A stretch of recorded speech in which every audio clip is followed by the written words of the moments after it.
when you get that ambiguous email from your boss and you start to feel sweaty palms and that empty, freaked out sensation in your stomach? Welcome back, anxiety. Most of us think of anxiety as a bad thing, something to be avoided at all costs. But what if it weren't? What if you could take all of that energy racing around your brain and your body and transform it into something helpful?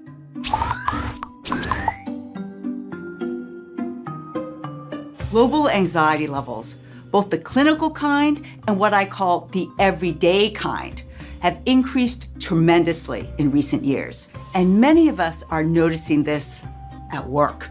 We might think of anxiety as something that we'd rather just leave on the side of the road if we could. But anxiety is an important tool that arose during our evolution that we use to avoid danger. It's essential for our survival.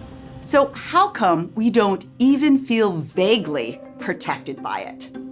It's because the volume of our individual and collective anxiety levels has been turned way up too high, and too much of even a potentially good thing like anxiety is bad.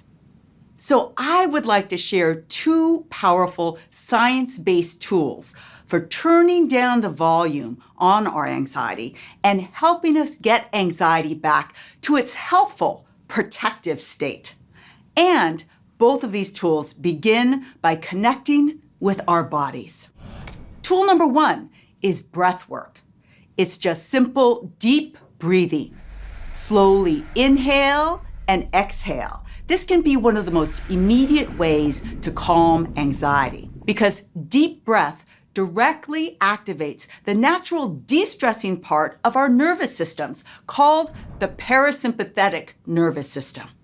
I recommend a boxed breathing approach, which is inhale deeply on 4 counts, hold at the top for 4 counts, exhale deeply on 4 counts, and hold at the bottom for 4 counts.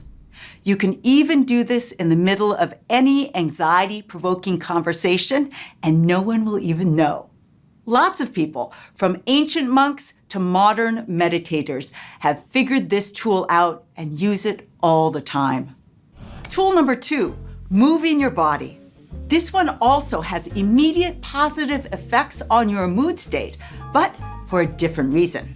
Every time you move your body, you're releasing a whole bunch of beneficial neurochemicals in your brain.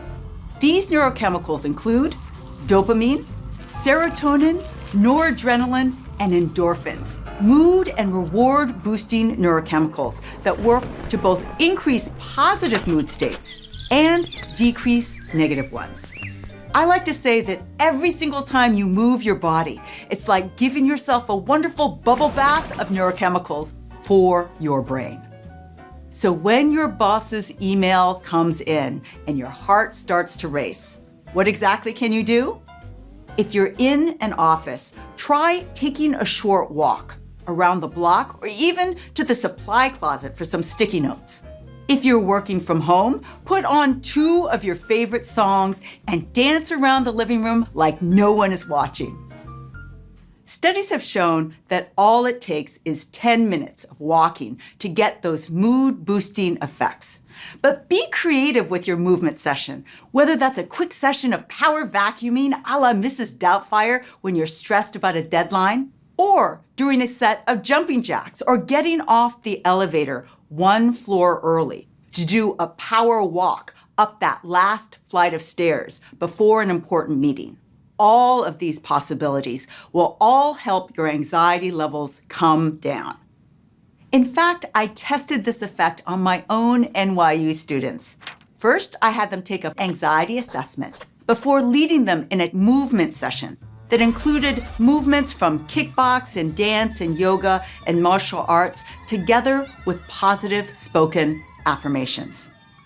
Then I had them retake that same anxiety assessment again. What happened? After our movement session, their anxiety scores had decreased to normal levels. Now that's powerful, real-world example that you can use in your life today. So make sure to incorporate these bursts of activity in your day and try one out next time you're feeling stress. It can really make your anxiety feel less all-consuming. Once you connect with your body and turn the volume down on your anxiety, two important things will happen. First, when that email comes in, you'll be in a better position to evaluate what about it makes you anxious. Is it that you've taken on too much? Or that you feel insecure about a particular skill set? In other words, you'll be able to use this emotion, anxiety, for exactly what it was evolved to do. Warn you about potential dangers so you can become aware of them and find ways to effectively and creatively address them in your everyday life. Second, once you find the warning signals in your anxiety, you'll be able to communicate with others. You might seek out advice from a trusted colleague when that difficult issue arises. Or you might even have a conversation with your boss about how to prioritize projects. Because you're no longer in fight or flight mode, asking for that support won't feel nearly as threatening.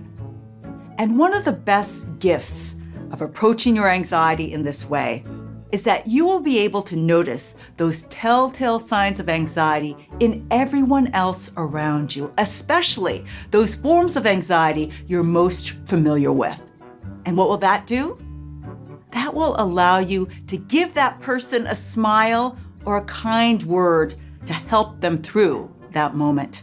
In other words, your own form of anxiety can boost your personal superpower of empathy. And I can't think of anything we need in this world today more than higher levels of empathy for one another. Your take home in all of this?